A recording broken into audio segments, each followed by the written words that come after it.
Hey everybody, welcome back to Bloodborne. This is episode 15, and we are going to start off here in Yahar Ghul. Come down here and pick up a bloodstone chunk. So this is one of the first areas that you come to where bloodstone chunks are pretty much readily available.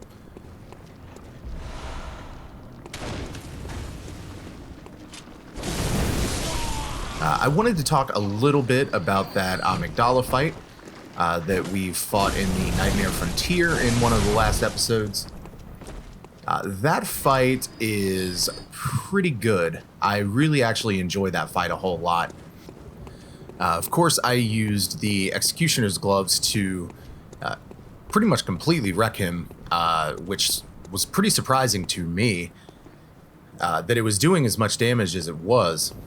My stats were Arcane 33, so I didn't expect it to do quite as much damage as it was doing, but I was really happy with it. If you were to not do that fight in that way, with a ranged build or anything like that, it's pretty much a waiting game, waiting for him to drop his head so that you can get as many hits on him as you possibly can, and hopefully get a visceral attack on him. But you can also hit his front arms as he brings them down to hit you. They will take as much damage as the head does, but the head is where you want to hit if you want to try and get visceral attacks on him. The lower half of his body, where his hind legs are, on his torso, that is pretty heavily armored though, so that definitely does not take as much damage as other parts of his body. So you want to kind of try to avoid hitting him there. And he actually has a grab attack, and he will use that grab attack if you are down by his rear legs or torso. I think the boss design of him is really cool as well, and the fact that halfway through the fight he decides to rip his own arms off and use them as weapons against you is just completely badass to me. But back to what we're actually seeing on screen here. That area where I went down the stairs and ran past all of the villager type people, there is an amygdala up on the building there, and you'll actually see a few amygdalas around. He will try to do his little grab attack if you stay down at the bottom of those stairs for way too long. So you kind of just want to run through there and avoid that as much as possible. Because if he does grab you with that, he will frenzy you. And of course, frenzy a lot of times means death. Down in this little area, we have some woman villagers that are worshiping this little dude in a chair. And right in front of us, you can see another amygdala. Now, in the lore, I believe these are called lesser gods. So they are not the same level as some of the other great ones, but they are still considered gods nonetheless. And in that little caged prison area, that's where we're actually trying to get to right now.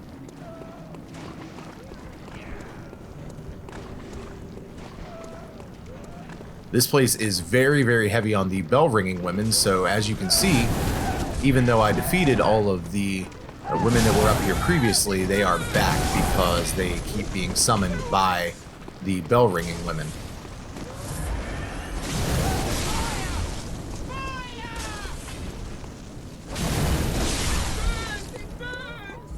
And I like how they shout fire as they are throwing Molotov cocktails at you.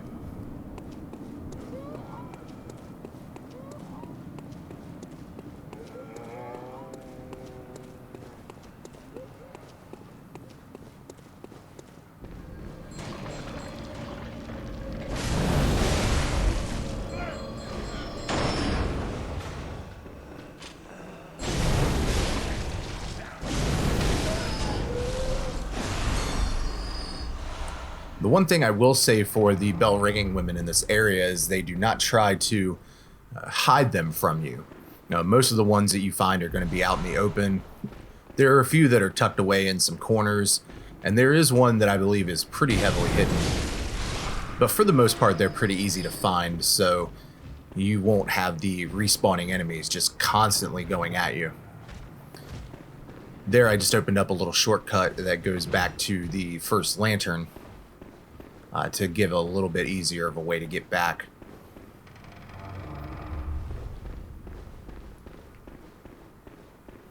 I die a couple times from some dumb mistakes in this area, which you'll see in just a little bit. Right there, we just grabbed one of the air runes.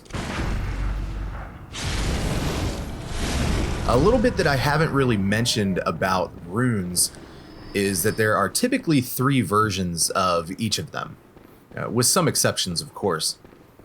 And the way that that's denoted is through just the visual representation of the rune itself.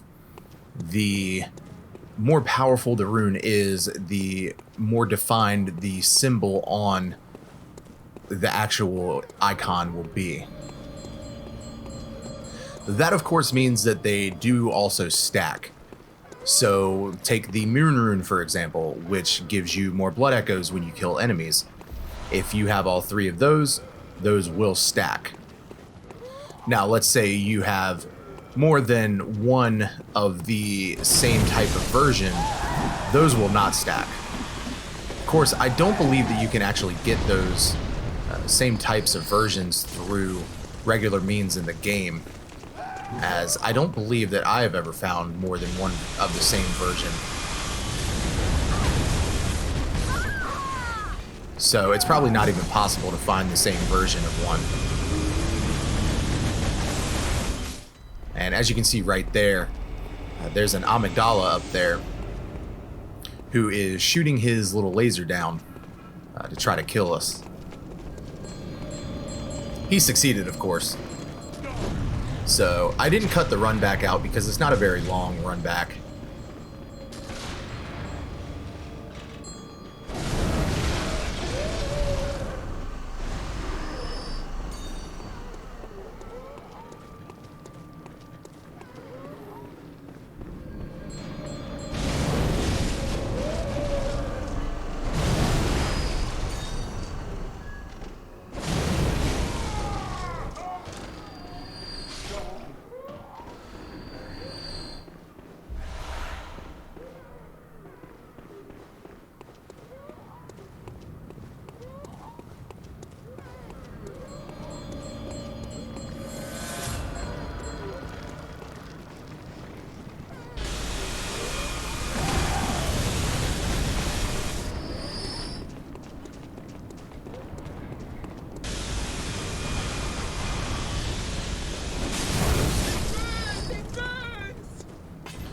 So if you actually make it down through this door here, there is a lantern that you can grab.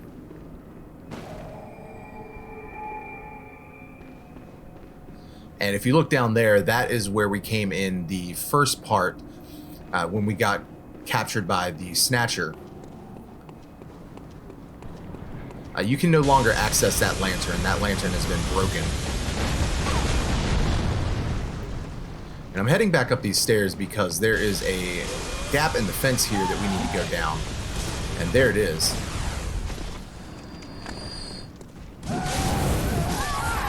Unfortunately, I was not very smart about it and ended up getting killed, but we're going to come back in just a second and not get killed.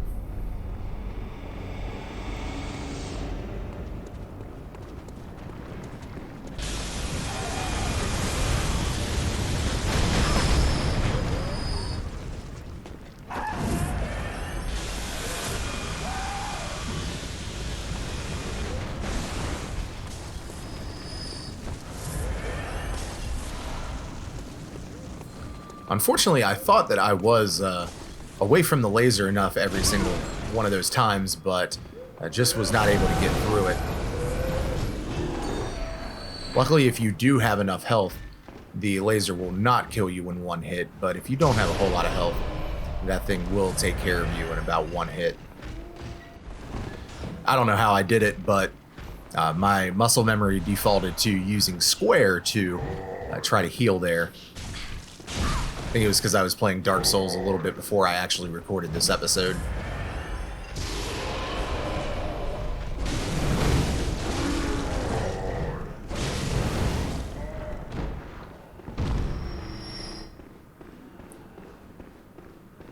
So we're going to drop down into this little cage area. We're going to grab the upper cathedral key, which is going to grant us access to the upper area of Cathedral Ward.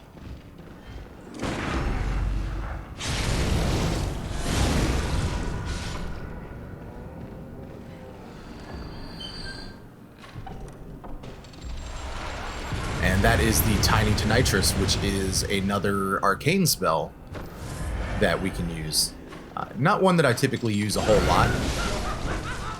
I believe that I try it later in the playthrough, but it takes 6 Quicksilver bullets and doesn't do nearly enough damage to justify that, in my opinion.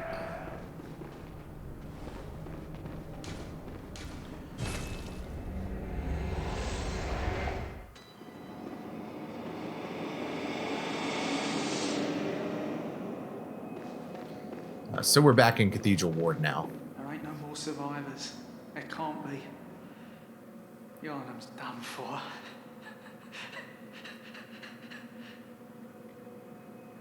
There ain't no more Yarnum's done. Oh, there you are. Forgive me, I'm a bit out of sorts. So, no blood today, I'm afraid. Oh,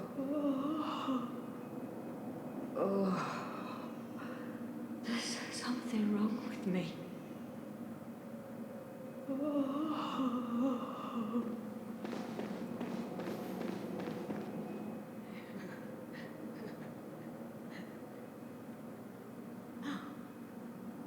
There you are. You're early, dear. Is anything the matter? You can always tell me. Mother will make everything better. What's wrong? Anything you'd like to tell me? Oh, boy. You poor thing. But don't you worry. This will help you forget. Forget your troubles. Forget your cares.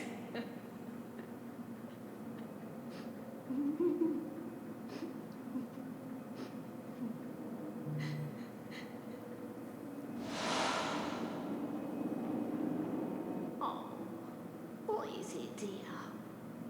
Are you in a bind again?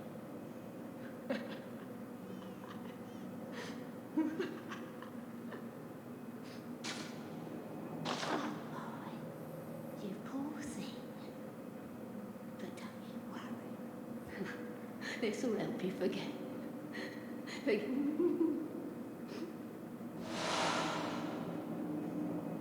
Oh, what are you in a... Oh, but don't you... This will... Oh, are you in a... Oh, my. Oh, let Mother will make everything better.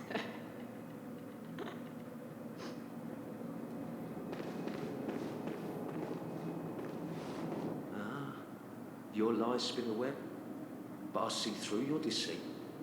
I did not learn from books. No. I learned it all with my own mind. But I see through. I learned. So since we were here, I wanted to check in with everybody and see what was going on. Ariana is sick, which means that she has progressed to the next step in her quest line. The grandmother there is sort of going insane, and she is giving us sedatives, which I'm assuming that she is also taking herself, and that's why she's kind of calmed down a little bit and stopped yelling at us and calling us fidgety outsiders. The skeptical man is not really saying much different to us. And the blind guy who wants to get everybody into the Odin Chapel, he's pretty much telling us that there's nobody left and that Yharnam's done for.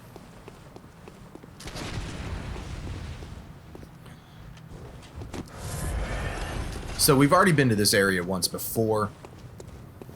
This is where we visited when we came to get the badge in that chest over there.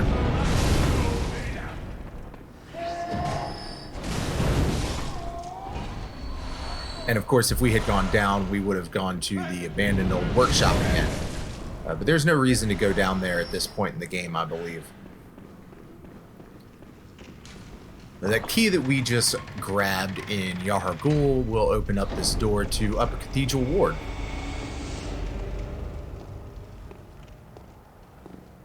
And we will meet the celestial children here.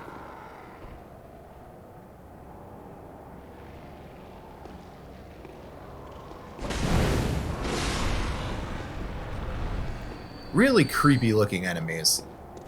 I don't remember if I get hit by any of them, but they will induce frenzy on you and it will build up pretty fast. Some blue elixir, which is going to help us blend into the environment a little bit more, though I don't actually use it.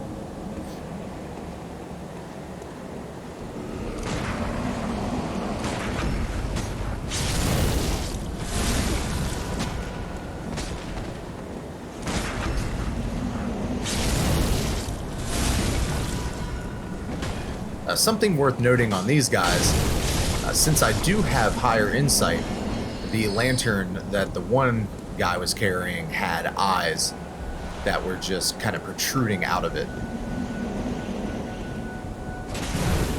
So again, going with the theme that the more insight you have, the smarter you are and the more that you can actually see and differentiate in the environments.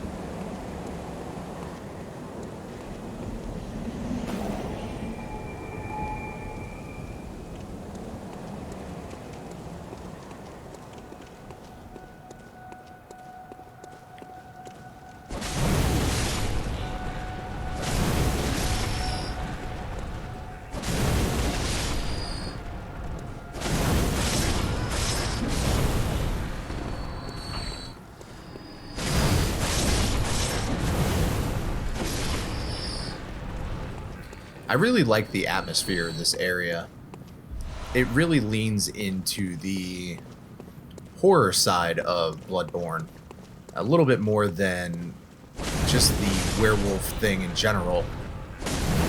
This, of course, is heavily based on Lovecraft, and a lot of the things that you will find here really get into the Lovecraft side of the horror element in this game.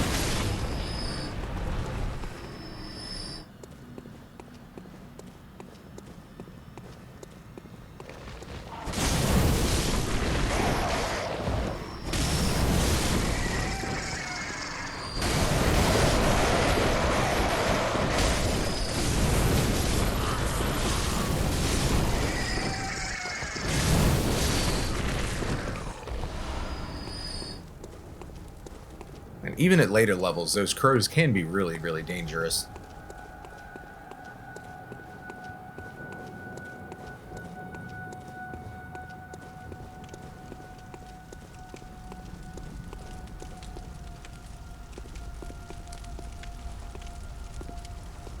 This is another area where the ambient music is used to really great effect.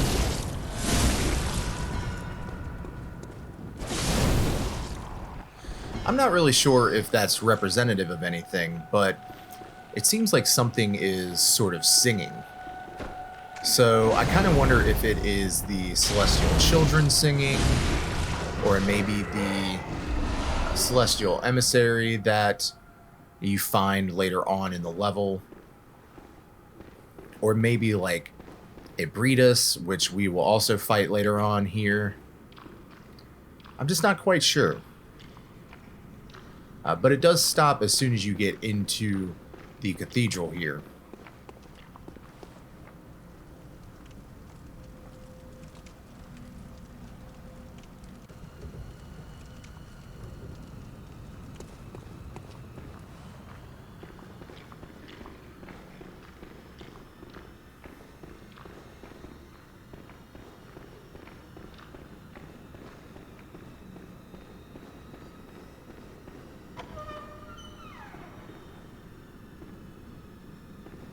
And it's very, very dark here, so again, leaning into the whole horror aspect of this game, which I really, really appreciate about this area.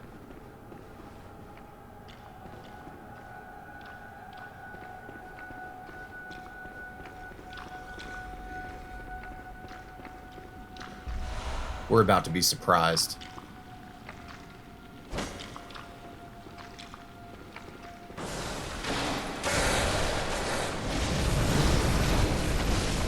And I say that the reason I'm surprised about that werewolf coming through the window there is I actually thought that he was supposed to come through as you were approaching and not when you got so close. On the other side of that door there's a little trick used by some speedrunners. I'm not sure if it's in the route currently, but in speedruns of this game that I've watched, they will take the threaded cane and use the whip mode of it to hit that brain sucker that's on the other side of that door. And what will happen then is they will be able to get through that door and skip a large portion of this level. And I've done that once or twice in playthroughs, and it does save a lot of time. It's pretty cool to do. When you further approach this area, the werewolves will knock that chandelier down, making everything a little bit more darker than it already was, and you'll have to fight about 3 or 4 of these guys. If you go too far down there, they will all pull and try to come after you, so it's best to kind of take your time and pull one of them, defeat it, and then pull the other one.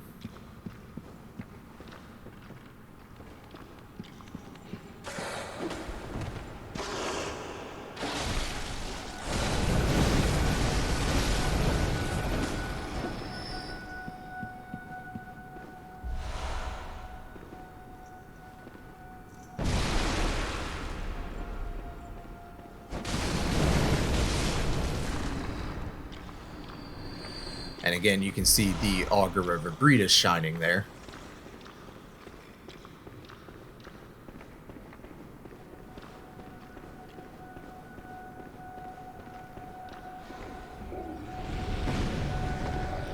And now that attack that he just shot at me, that will stun lock you.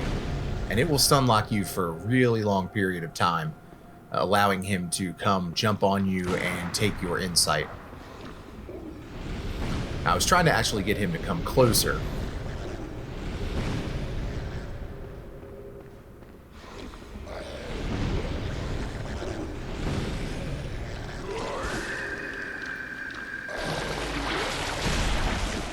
But as you can see, he ran up to me and he got the better of me.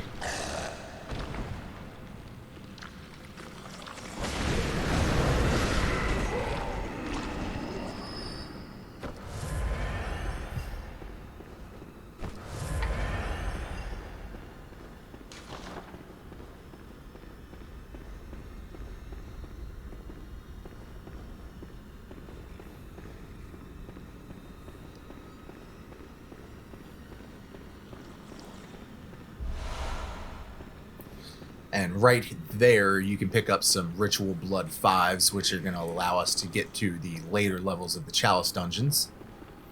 I believe that's the first time you actually get them in the main game. But if you've gone through the Chalice dungeons at this point, which is definitely possible to do, you will start receiving those probably about midway through the required dungeons.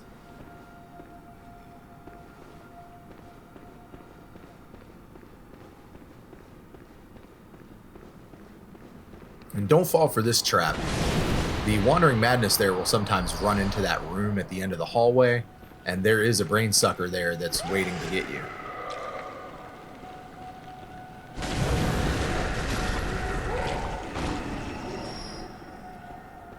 It's one of those famous FromSoft traps there.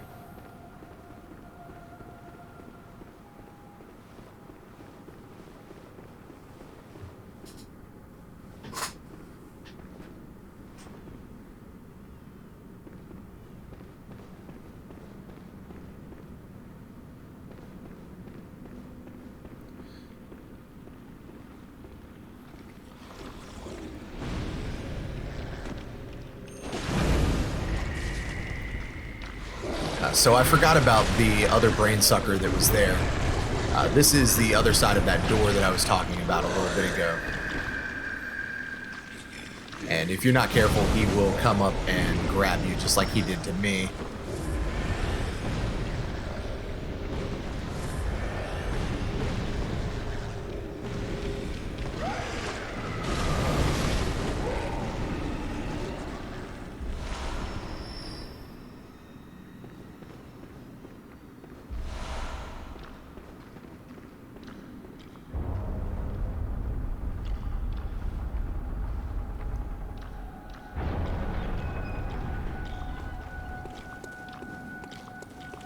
And this is where we learn the make contact gesture, which is a pretty important gesture to learn. Because it will allow us to get something later on in the game. And if you actually come back to this area, this figure is not there anymore.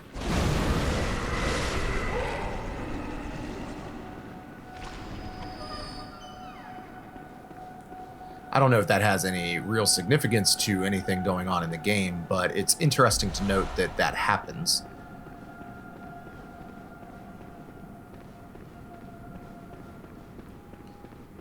Now that we've dispatched all of the brain suckers, we're going to come grab these things in this hallway here.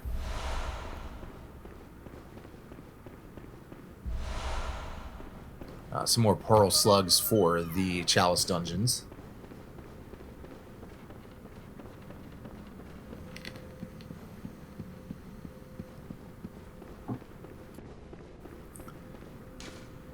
And since we got the orphanage key from defeating that brain sucker that was behind that door, we can come down here and open this up finally.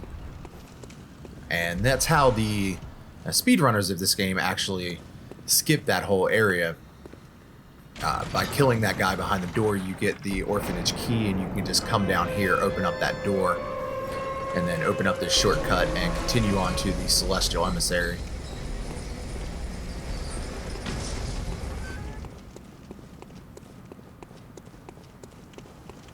And you don't necessarily have to open up that shortcut.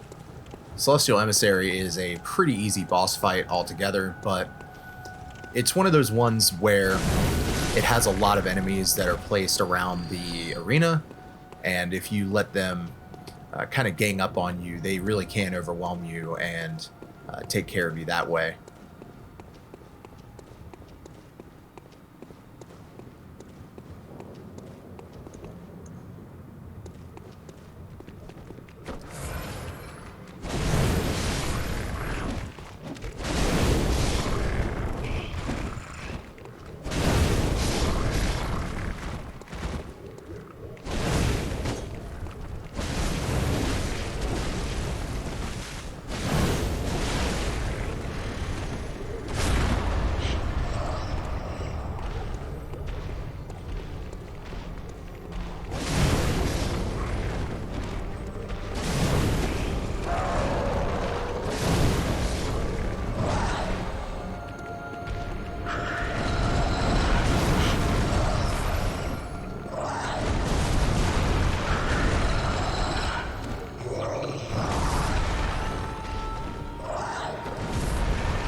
See, I almost did let them overwhelm me a little bit.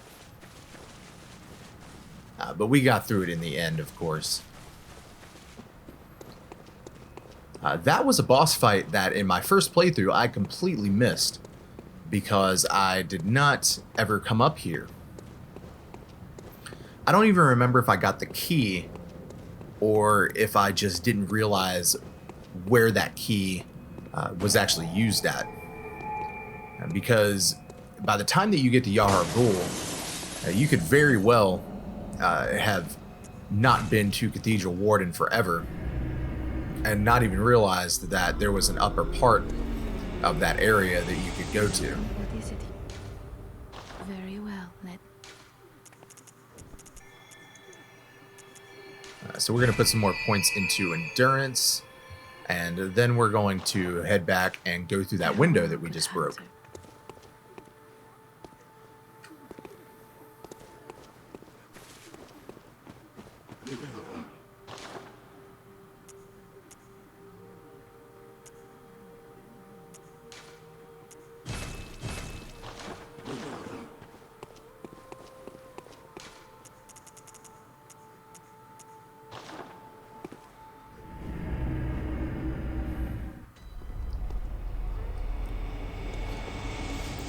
Now, this is also a very easy area to miss because there's really no precedence set beforehand that you can actually break that window. There's no area where you have to break a window to progress or anything like that. So that can be very, very easy to miss. Right there, we just grabbed a Call Beyond, which is one of the most powerful arcane spells. You need 40 arcane to even use it. Though I've honestly never really found much of a use for it. And it also takes 7 Quicksilver bullets to use. So it's not something that I have used a whole lot. Though it does do a whole lot of damage. If you can get all of the shots to connect. Now, looking down from that balcony up there, you can see the area that we fought Vicar Amelia at. So this is all connected.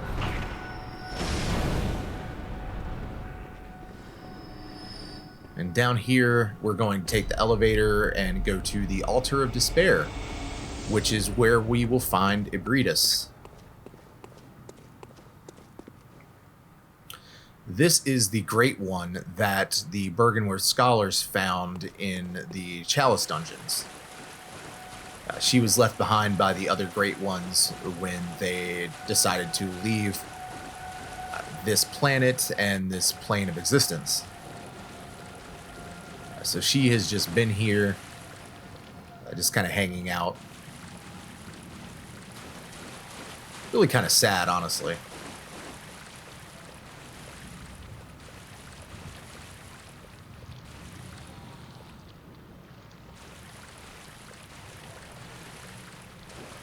She won't even attack you until you attack her.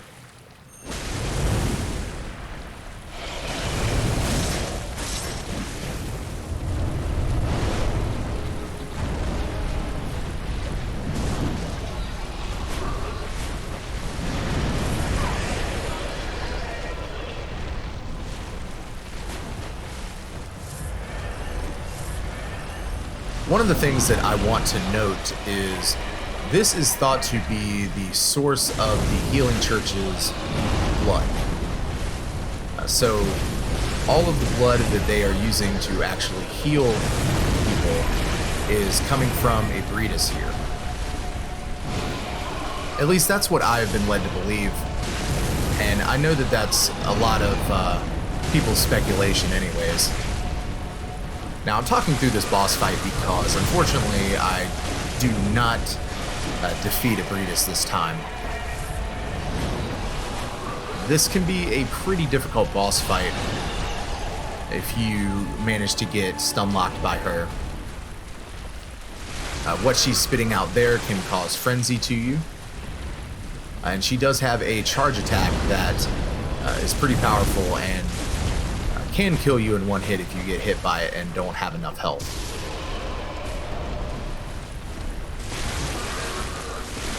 You can see right there I got hit by the attack that she did, and my frenzy meter is going up. And it never stopped, so took away about 75% of my health there.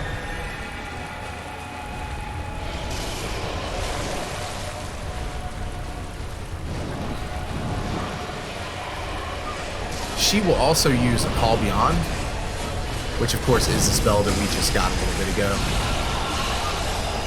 And if you do enough damage to her, you can get a visceral attack on her. In order to actually try to get that quicker, you can aim for her head with any spells or ranged attacks that you may have.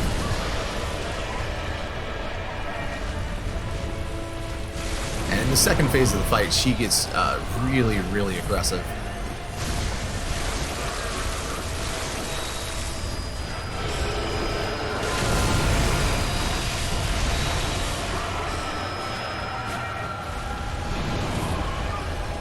If you can actually get behind her, that is one of the best ways that I have found to fight her.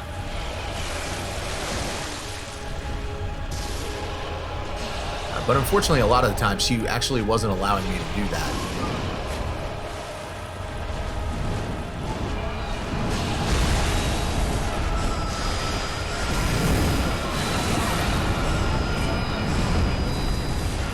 So I almost had her, but ended up dying just because of the fact that I did not back off enough. I tried to finish it before it was actually over. And here is another attempt.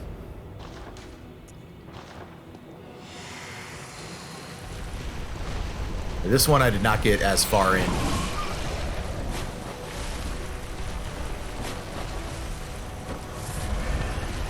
I was trying to strafe around to her backside, but she definitely was not having it.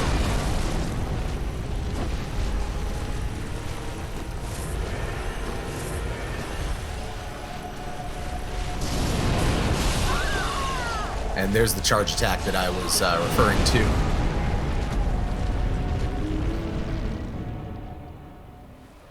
And here's yet another attempt. I got about halfway through it. Got the visceral attack.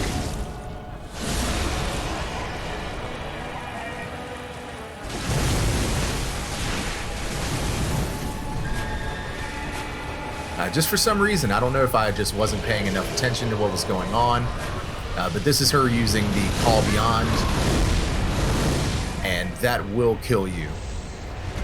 So here is the final attempt, and the one that I actually get through. I won't talk during the rest of this, but I will see you after the boss fight is done.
So yeah, while Abritus is not the most difficult boss in the game, she has a lot of health and can catch you off guard pretty easily with a lot of her attacks.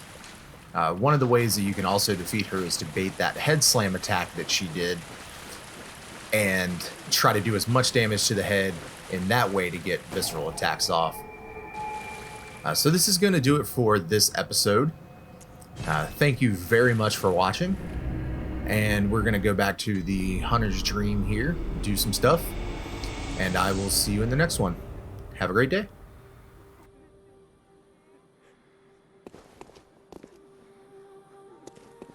Welcome. What is it you... Very well. Let me...